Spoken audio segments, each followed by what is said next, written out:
You're listening to the Ready or Not podcast with me, Mabel Goulden, and today I'm sat with Sarah, who is the owner of a social media agency, Freelancers, here in Dubai.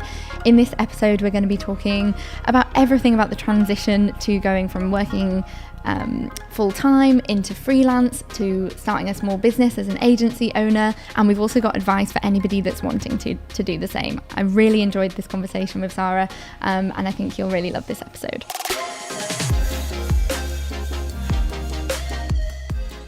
Hi guys, you're listening to the Ready or Not podcast with me, Mabel Goulden, and today's guest is Sarah, who is the owner of Freelancers, a social media agency. And thank you, Sarah, for joining me today on my podcast. I'm so excited to have our conversation. Me too. Like I said, I wish we had a podcast microphone on last time we spoke, because we have so many shared experiences and similarities in what we're doing. So I'm really excited to get into that with you. So just to introduce how we actually connected, we are in very similar industries, aren't we? Why don't you tell everyone listening what you do? I own a small agency called Freelancers, and what we do, we basically just do social media and marketing for the F&B industry. So it's basically just like a social media agency, but it's focused on the F&B industry. So we rarely kind of like branch out and go into any other industries. And the reason for that was because it initially started with me and two other friends. And we were always like really interested in like, you know, like cute coffee shops and like 100%, right? You know, you find like a cute coffee, even now, like you find a cute coffee shop, you go there, you sit there, you work all day, like the aesthetic, whatever. We always were kind of interested in the F&B industry, and in social media and in entrepreneurship. So then we were just like, why don't we just start an agency? So yeah, that started 3 years ago. 3 years ago? Yeah. Amazing. And it's literally, by the way, it's 3 years ago, like this week. Oh, whoa. Okay. Yeah. That must be such a nice feeling to look back on those 3 years sure. and just see it kind of from where you are now. Yeah. Yeah. Amazing. And the irony of it as well is actually, so I love a good pun. So actually even the name Freelancers, it was me and two other friends. Yeah. So we kind of just thought, why don't we call it Freelance, like THR? Yeah. And it's been 3 years. So it's just all coming together perfectly for this podcast, which I love. That's great. And I think just to give everybody a bit of an insight, we literally just met over Instagram, didn't we? Yeah. And that's so funny because I've said that with every single guest on this podcast, but I really like that. Yeah. And, you know, I love to see what other people are doing in social media, especially in the UAE. So it's great to see, you know, what you're doing. And I'm so glad that we can support each other with our own journeys. For sure. Now we're both at a point where we're kind of building our agencies. And I thought today in our conversation, we can give everyone listening a bit of an insight into what that journey has been like. Yeah. And I think it's fair to say that it is not an overnight switch. It is something that is built over time, you know, first usually working in-house in social media for a brand or a business, and then moving first freelance and then into an agency. Yeah. So why don't you tell me a little bit about that journey? How did you, what was that like? What was that decision making like? Where did you find the confidence to just say, you know what, I can work for myself now from here on in? So I think actually, like, if I really look back from such a young age, I think I always kind of had that whole like thing of wanting to do my own thing. Because I remember even after our last conversation before, I was thinking like, when did this actually start? And I remember being like the age of like 16, and I used to wear the hijab, so the scarf, right? And I was living in the UK. And my dad, he always used to kind of like push me to kind of like, you know, like get into business, like start a business. Really? So I remember him being like, look, here's £500. Why don't you start a business? Wow. So I ended up buying scarves from like China and selling them in the UK, because at that point it was really hard to find like scarves and stuff.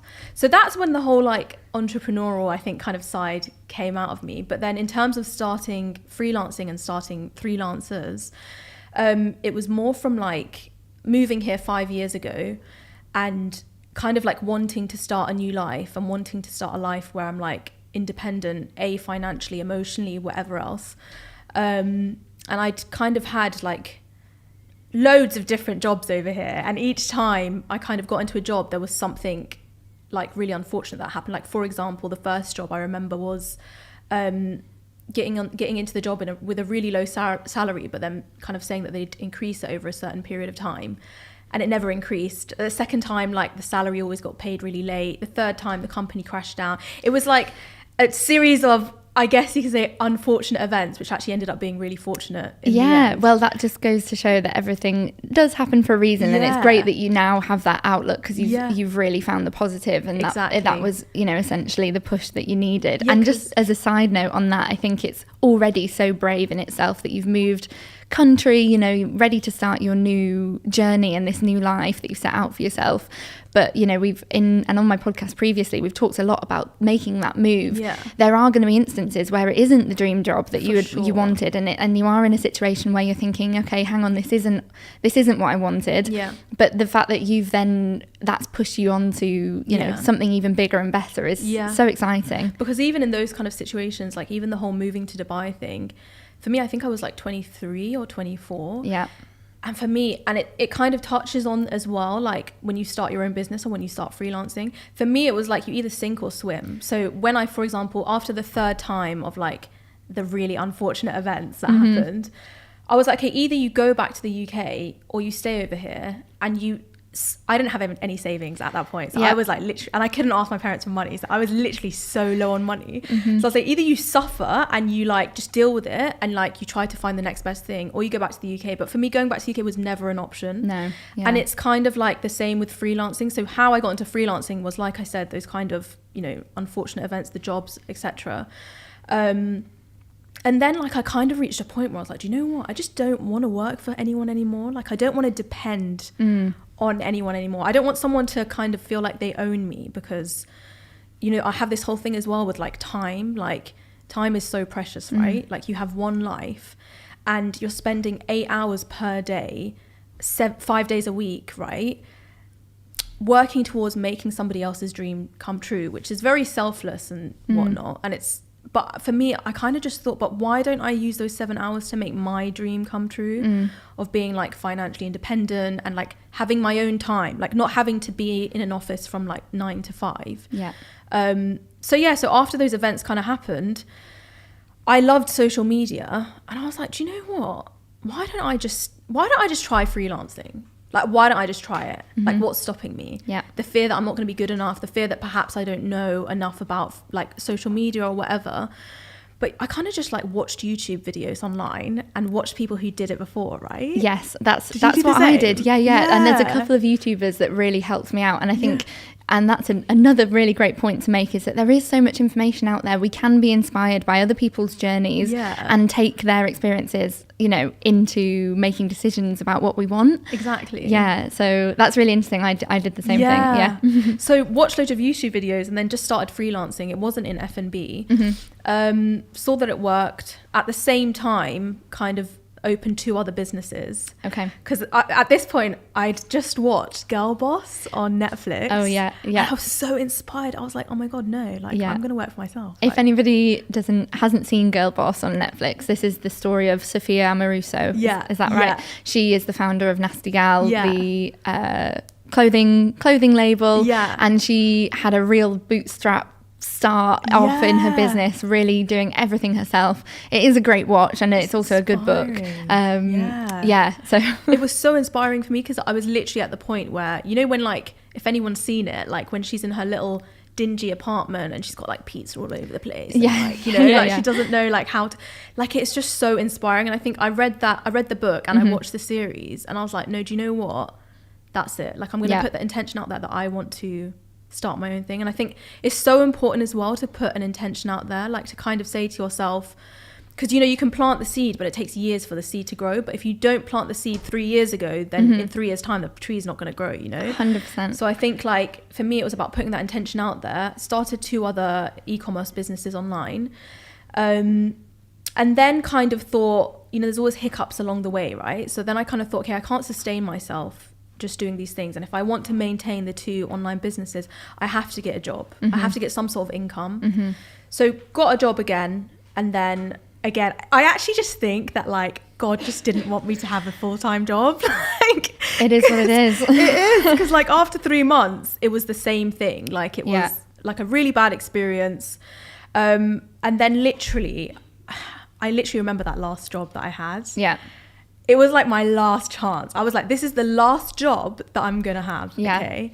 So I remember quitting it, and I had zero savings. I literally just had the last paycheck, which, to be completely transparent, was like 12,000 dirhams.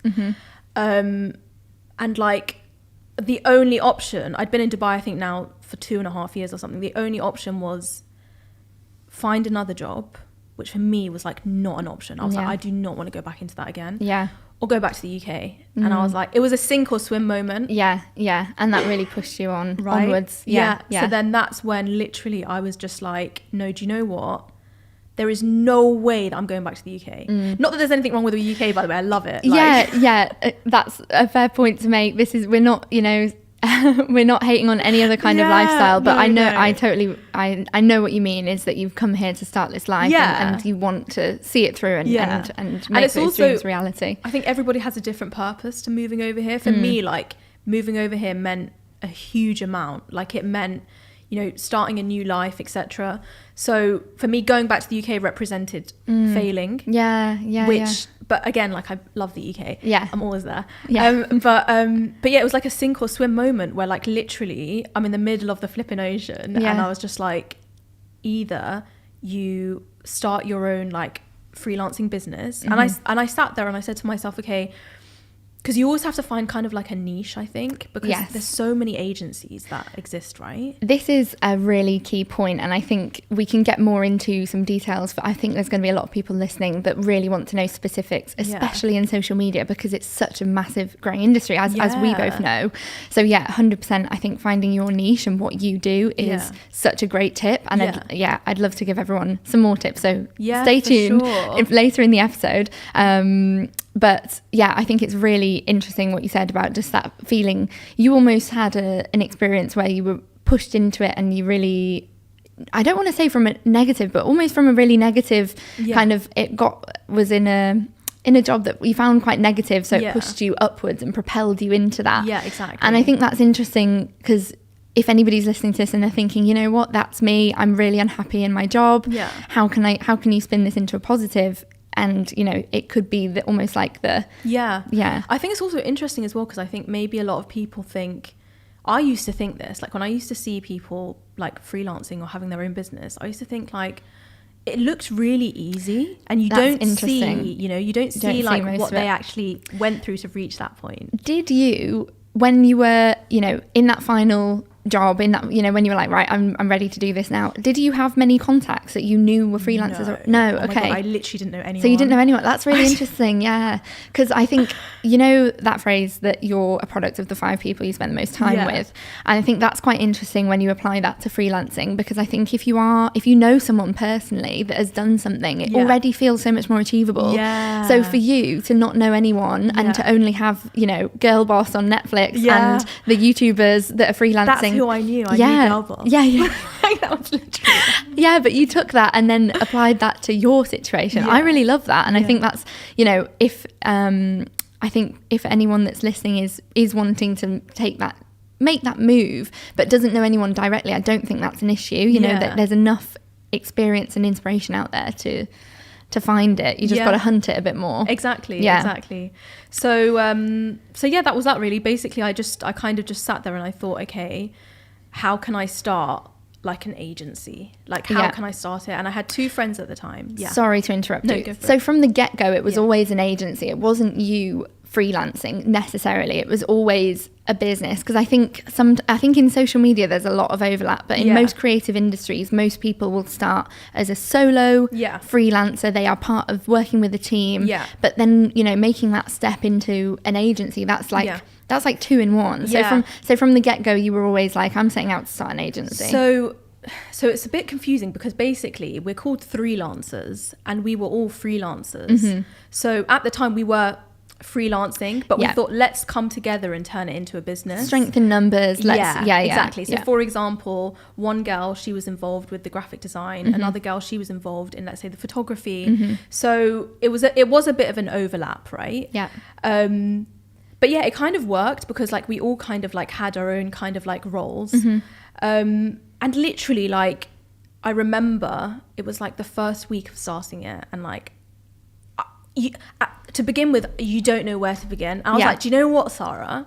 Just go on Canva and make a logo. Just make a logo. Yeah. So I made a logo and then put together a company profile with all of our work collectively put together.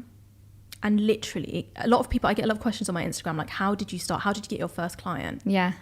And my biggest advice is literally, like, not to quote Nike, but like, just do it. Just do it. Okay. Right? Yeah. Like, yeah. I literally just went out there on my personal Instagram and reached out to cafes that I always wanted to work with. Yeah. And was like, hi, like, my name's Sarah. I freelance. Yeah. And even you just saying that, this is what I'm doing, that's an element of just kind of faking it till you make it, isn't it? Yeah, there's a lot of, like, I think there's a lot of taboo around that, but you actually just have to do that. You do need to say that this is the service you're offering. So what if you've not done it before, but you know, this is what you're setting out to do. Yeah. That's really interesting. I think that's really key. And again, I'm already can tell there's going to be a lot of juicy tips for anyone that is starting out. Yeah. It's really interesting to hear about your, that journey and that mindset you were in to transition. And I think it's interesting because it is quite different to mine. I would say I wasn't in a job that I hated at all. I really enjoyed the work that I was doing. My 2 jobs previous to starting my agency, I really, really loved. But there was something, again, I think kind of similar to what you were saying. I always loved the idea of having my own project and having my own freedom. And I just knew that I needed to get this experience from, you know, working in-house to then be able to go on and do my own thing. Yeah. So I think there's no right way, you know, to people listening. There's absolutely no right or wrong way. It's all just about applying taking what you can get from your situation and building it yourself, essentially, whether it's positive or negative.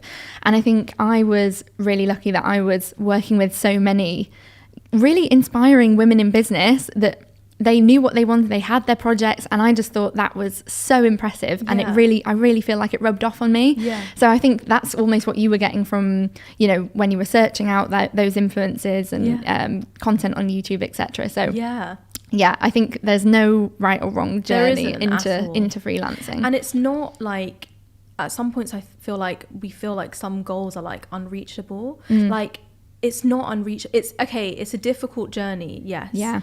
But nothing is impossible. And I think I used to, for example, let's say watch a podcast like this and be like, oh, I wish I could reach that level, but I just don't feel like I can't, like that. I don't feel like I can, like, that's not me. Yeah. But then it's realizing that, like, anything is possible. Like, anything is possible. Like, we're no different to X, Y, and Z person, you know? Like, it's just more about, like, when you put your mind to doing something.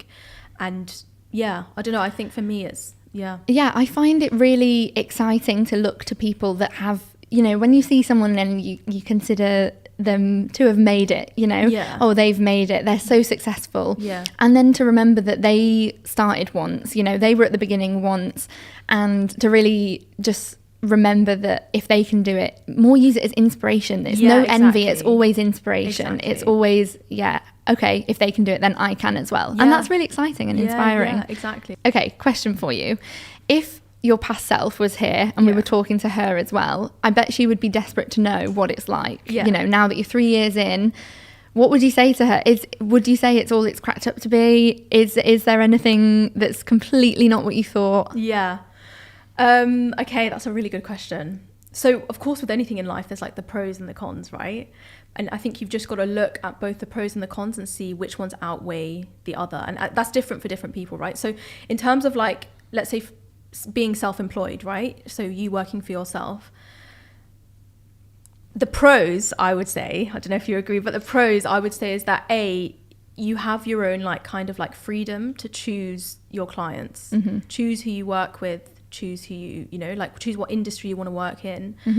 You have the freedom of your own time, like your free time, like, in the sense that, like, you don't have to wake up and work 9 to 5. You can wake up and work 6 to 12 and then go to the beach. But, like, and then also I think just the ability as well that, like, for me, the one thing as well that was really massive for me is that when you work for yourself, you kind of dictate what your salary is. So like, and it can be different from one month to the next. So, like, for example, 1 month could be like, I don't know, for example, like 20k, and then another month it's gone up to 60k. Whereas like if you were working like a full-time job, you'd have to wait how many years to get to 60k a month? That's a really good point. And I think for a lot of people, it usually is money orientated, which is normal. You know, we're not working for free. That is natural to have goals and ambitions. One of the things that I really found really frustrating about working in-house and in a full-time role is that I felt like I could go in and do my absolute best, work super hard, do a great job 1 month, and then I could do, I was going to swear then, I'm not going to swear, but I could do a rubbish job and, you know, not put any effort in. And I found it so frustrating that it would be consistent. And for some people, they're looking for security. That's totally valid. Massive totally thing. valid. You know, 100%. If you need security and you're somebody that wants to know what they're getting paid every single month, 100%. That is going to be a pro for you. But for me, that was a con, because I just felt like, where can I go? You know, I was absolutely itching to do more, and I felt like I could give more. So it's a really interesting point that you made about pros. I feel like are equally cons, which That's is nuts, so true, because like even what you're saying about stability, I always talk about this, because like the good thing about having a job is that you do have that stability, that you know that at the end of every month you're getting X amount of salary, right? And like, for example, if you're getting fired or whatever, then it's, you know, like there's a process, right? Whereas with freelancing, I remember like back in the day, and even like when you're running like your own business, right, there isn't always a sense of stability unless you put contracts down, right? Which I think is a really smart thing to do. If anyone starts freelancing, you have to put a contract down. Yes, there's so many do's and don'ts. Yeah, we've been through it and we've learned. Always put a contract down. And I think, I don't know about you, but like the way that we kind of work is like always take a payment up front, whether that's 50% or whatever, but that's a whole different story. There's so many, like I said, there's so many other tips. We're going to have to put a little section in just for tips. But I think back to the pros and cons. For sure, flexibility of salary and earnings, and not having a limit. Essentially, the only limit is your capabilities. But then that being said, that is a con, because you know, I remember my first 6 months, even really early on into my freelancing journey, I said yes to everything. I took on absolutely everything. I took on so much, and I was broken. I was doing 12-hour days every single day. And on the one hand, it excited me because I thought, wow, this is amazing. So much opportunity. I'm doing what I love. I'm earning so much, tripled my salary from working in-house. But then I was literally so anxious, so stressed, and obviously if I had been in a full-time position, it wouldn't have got to that point. You know, there's not, you know, there's only so much work to be done. 100% agree that the pros are the cons as well. I think there's this meme online where it's like, I left my 9 to 5 to work 24/7. 24/7. That's so true. It can really be like that, but I guess the pro to that is that you're working, okay, not necessarily 24/7, but like you're working longer hours to make your own dream come true, which in the future will pay off eventually. Whereas like, I feel like at times, you know, it's interesting you mentioned about like when you were working before, and like even when it comes to working, by the way, like 9 to 5 and whatever, I don't see that as like a bad, like every like chapter of your life serves a purpose, and like so true, and everyone's different. Like I don't think that like, you know, everyone would want to like work for themselves. Like sometimes it serves someone to just do a 9 to 5. I don't know, like back in the day, that's what served me, is doing a 9 to 5, right? But doing that, like I think the other thing that just really just did not sit right with me is that, for example, like working for an agency, right? So you work for an agency, and let's say this agency gets paid 40k a month from 4 clients, but they're paying you 10k a month, but you're doing all the work. That just did not sit right. I was like, no, why can't I get 4 clients, get the 40k a month myself, and do, it's the same thing, but I'm just getting the clients myself, you know? So I think, like the pros and cons, like there's so many, and I think, but even what you just mentioned there, that you obviously got that insight from working, and I think when I was in-house, I was just soaking everything in, learning what everyone's job role is, what everyone did, And 100%, that was so right for that chapter in my life, because I was absolutely new to the world of marketing, the world of business, the world that you just learn a lot from it. Learned so much. So I was really in a learning stage, and I knew I needed to be in that environment just to learn. Yeah. And I really did. So I really value that time. But at the same time now, I feel like I'm in a chapter where I'm really ambitious and I'm excited to, you know, hit these goals that I'm setting for myself. Exactly. On the one side of thing, on the other side, I'm also, you know, I'm in my 20s. I want to travel. I want to have freedom to work from wherever I want to work. And I'm loving that. So it's kind of like 100% what you said. It's, you know, the right opportunity for wherever you're at in your life. There is absolutely not, it's not to say one is better than the other at all. Not at all. And I actually think that, like, now after COVID, I actually think that, like, 9-to-5s will not actually become 9-to-5s. Like, they'll start to transform, and it will be like, because already a lot of people are working from home or whatever, right? The values have changed, haven't they? And I think for me, I definitely consider COVID being one of the reasons that I wanted to have this freedom, just because it's almost like we got a taste of not you know, being slaves to this 9-to-5 office culture. And I was like, no, I want this, I want that, I want that life. I don't want to do. Exactly. So it is interesting and it is changing. So with all that in mind, could you see yourself going back to a full-time position in the future? No. No. Okay, that was a nice and quick answer. Okay, that part done. No, I'm joking. No, I actually just think, like, once you've tasted it, once you've tasted having your own time and your own time being your time. But what I mean by that is in the sense that, like, you're still doing the same work as a 9-to-5, but you kind of dictate when you do that, right? I just can't see myself ever being able to go back to kind of like, why weren't you in the office at 9:10? Or do you know what I mean? Or, like, for example, like, I don't know. I can't see myself ever going back to that. I think it's really hard once you've come out of it to then go back in a position where your time is not your time. And, you know, like, what about you though? I think I'm 90% no, but I really am never say never, because I do think I would love to one day be in a position where I am in a senior management role and being part of a really great team. That maybe I'll build it myself, maybe it'll be part of somebody else's, but I think, just as you said, every chapter has its moment. Exactly. I do love what I'm doing right now though. I absolutely love it. So right now it's a no, but I'm a never say never type person. Okay, so what I really like about where we're both at in our careers is that it is quite similar. And I think one thing that I'm currently going through, and I wonder if this is the same for you, is when it comes to moving yourself up the kind of career ladder in a way, when you're working for yourself, it is difficult in itself, because we kind of get so caught up in the day-to-day, responsibilities of client work, etc. It's really hard to view the big picture. And I think one thing that I've been really focusing on is delegating and trusting a team to help. And we've also spoken just now about not wanting to kind of, this is maybe going off on a tangent, but I still want to mention it, is that we've also spoken about not wanting to feel like you're on somebody else's time.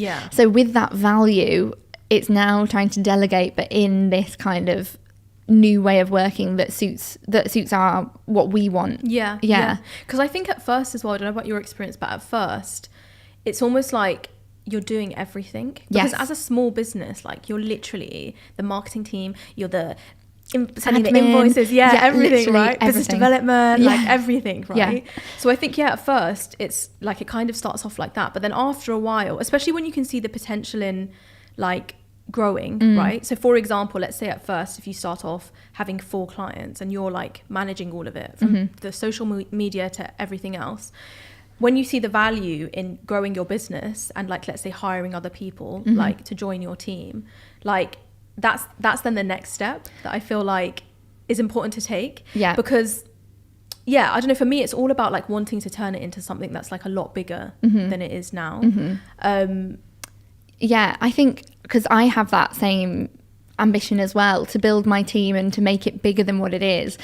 But it's so difficult, isn't it, to kind of step outside of those day-to-day tasks. You get used to doing everything yourself, that then it's really hard to take the like take that wide angle view and be like, hang on, what do I actually want to achieve by the end of the year, for example, and how can we get there? What support do I need?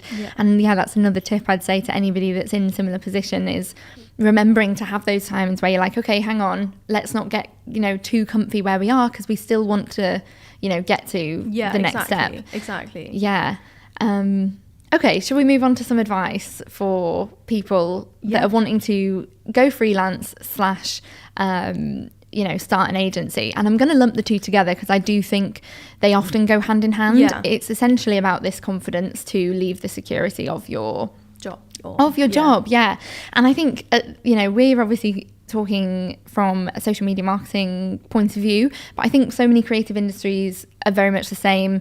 Let's start with what we briefly touched on before, which is getting those first clients. What would be your advice there to how do you start? So for me, it was literally, I'd say my biggest advice is literally just write down a list of the clients that you would love to work with, right?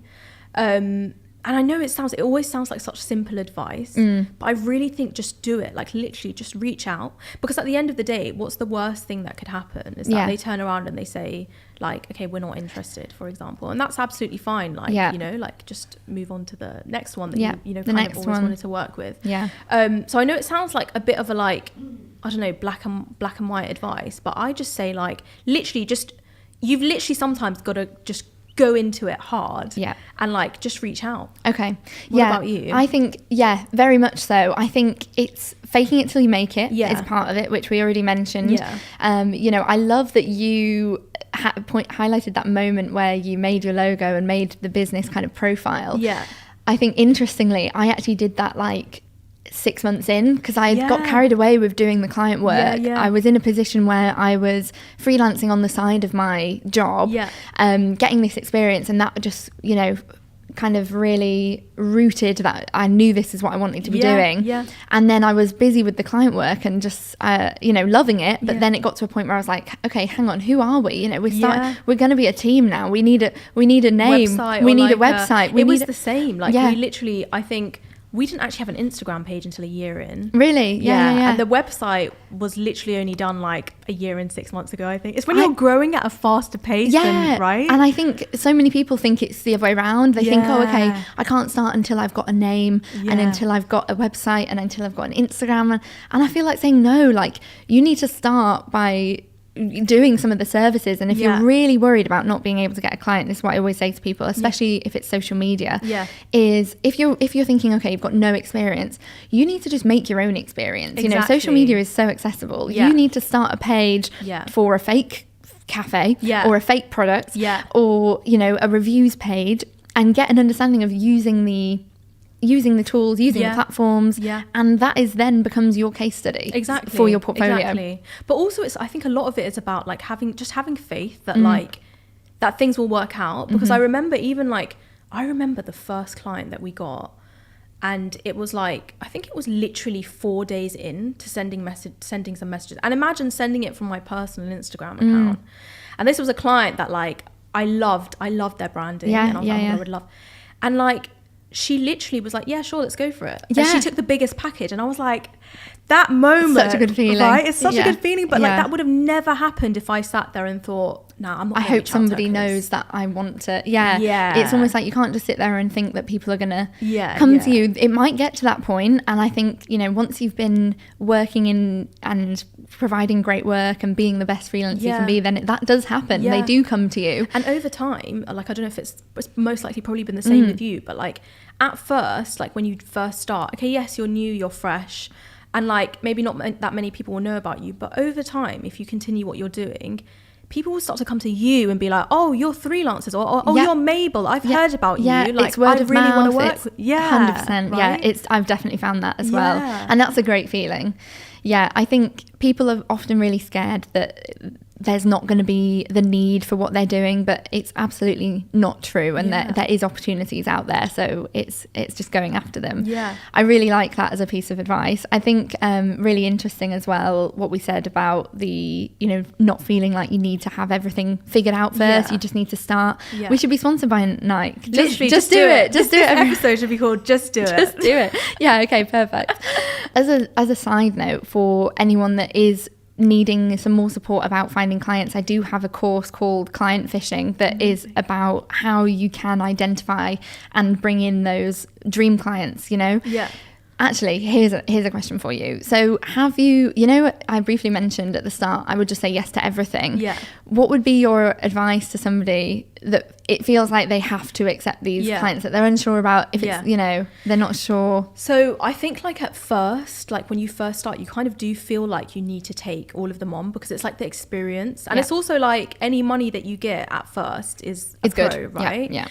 But I think over time, the way that we kind of like work now is that we don't take just any client on. And what I mean by that, it's not, I don't mean it in an arrogant way at all, but I mean it more like, you know, when you know your style of work and you know this brand style of work, you kind of have to sit there and think, do we mesh together? Can I provide you with what you're looking for? Type of thing, right? So I think, I don't know, my advice, it might be different for everyone, but I don't think you don't have to take every client on. Like also like, because a lot about freelancing as well, okay, it's great to have that extra bit of money in, but do you enjoy it? Will you enjoy working for this client? This is the point that I wanted to make, because I was accepting everything and anything, so excited by the fact that somebody wanted me to help them with their business.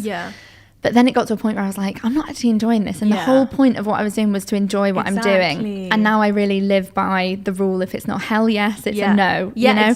If it's not exciting, you are not going to, you know, self-motivate yourself to do great work as a freelancer that is not got a manager breathing down their neck. You know, you need to self-motivate. So if you're not loving it, it's not going to get done. That is a big learning curve that I hit in the first year of working for myself. Because there's also so many different types of clients as well, right? So like, let's say, and I think that's also the good thing and the freedom with working for yourself is that you get to accept, this is a client I want to work with, this is not. Because for example, you can get a client that's super chill, they're coming to you because they like your work, they trust your work, so they're not going to be micromanaging, they've paid you, they've looked for an expert, you're an expert, here do the work. Perfect. But then there'll be other types of clients, for example, that will be the complete opposite, which will be like micromanaging it, but you have the chance, you don't have to accept, like, you know, because I think also as a freelancer or being self-employed, like you don't have to accept everyone, like you don't have to, you kind of dictate what you do and do not want to accept, for sure, you know. I totally agree.